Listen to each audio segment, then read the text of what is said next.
Pada zaman dahulu, di sebuah desa di Sumatera Utara, hiduplah seorang petani bernama Toba. Ia bekerja menggarap ladang dan menangkap ikan. Setiap sore setelah selesai bekerja di ladang, ia menuju sungai dekat rumahnya untuk memancing. Namun hari itu terasa amat sial. Sudah seharian ia duduk di tepi sungai, namun tak seekor pun ikan mau menyantap umpan kailnya. Toba sangat kesal dan mulai putus asa. Akhirnya, ia memutuskan untuk pulang. Tapi keanehan terjadi. Ketika baru saja hendak bangkit, tiba-tiba kailnya ditarik ke dasar sungai. Tarikan pada kailnya itu terasa berat. Karenanya, ia yakin akan menangkap ikan yang besar. Benar saja, setelah ia mengangkat kailnya itu, seekor ikan mas berukuran besar menggelepar-gelepar di hadapannya. Betapa senangnya Toba. Segera dibawanya ikan tersebut pulang ke rumah.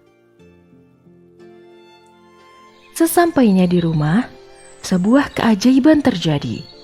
Ketika Toba hendak memotong ikan mas tersebut, tiba-tiba ikan tersebut berbicara. "Tolong jangan bunuh aku, nanti aku akan membantu kehidupanmu." Toba terheran-heran. "Tapi aku lapar. Aku butuh lauk untuk makan hari ini," kata Toba. "Nanti akan kusediakan makanan untukmu. Lepaskanlah aku," jawab ikan itu mengibah. Toba yang kasihan pada akhirnya melepaskan kembali ikan tersebut ke dalam sungai. Ajaib, setibanya Toba di rumah, sudah terhidang makanan lengkap di meja.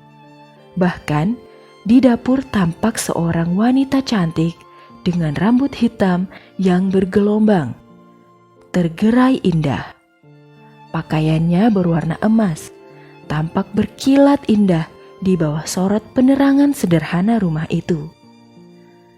"Terima kasih, kau telah menolongku. Aku adalah wanita jelmaan ikan itu. Sekarang aku akan mengabdi kepadamu," ujarnya. Wanita tersebut ternyata merupakan seorang putri yang dikutuk menjadi seekor ikan.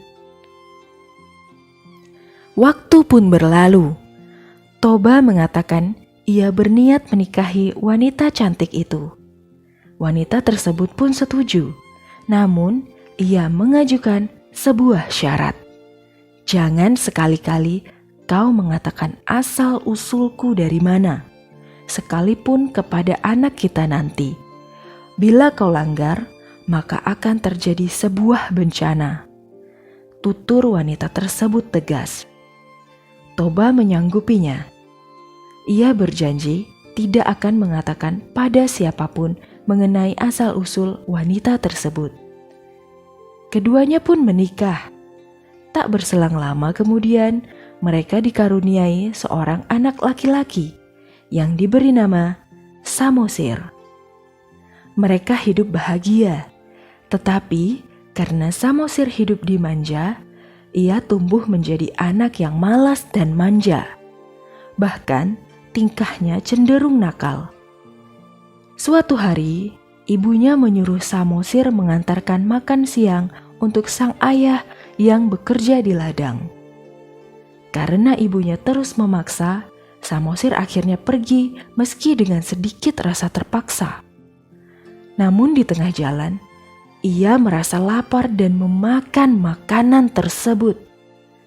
Di sisi lain, Toba yang sudah merasa sangat lapar tak sabar menanti-nanti, sebab seharusnya ia sudah makan siang sejak tadi.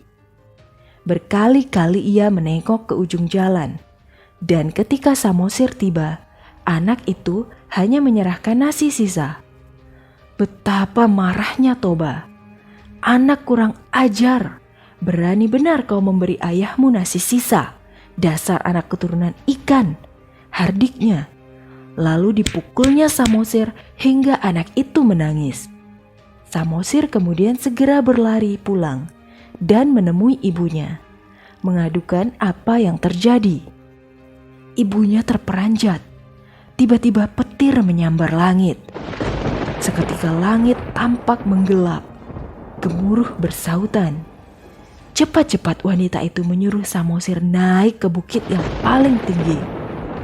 "Cepatlah nak, selamatkan dirimu," teriaknya. Samosir segera berlari menuju bukit paling tinggi dengan ketakutan. Lalu turunlah hujan yang amat lebatnya. Wanita itu menangis, merasa kecewa pada Toba yang telah melanggar janjinya.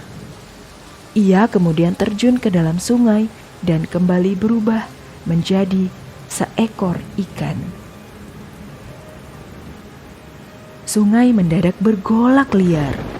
Toba ketakutan dan teringatlah ia pada janjinya yang sudah ia langgar. Tapi semua sudah terlambat. Air sungai terus meluap dan menenggelamkan seluruh desa. Lama-kelamaan, genangan air itu membentuk sebuah danau bernama Danau Toba. Sedangkan pulau di tengah-tengahnya dinamakan Pulau Samosir.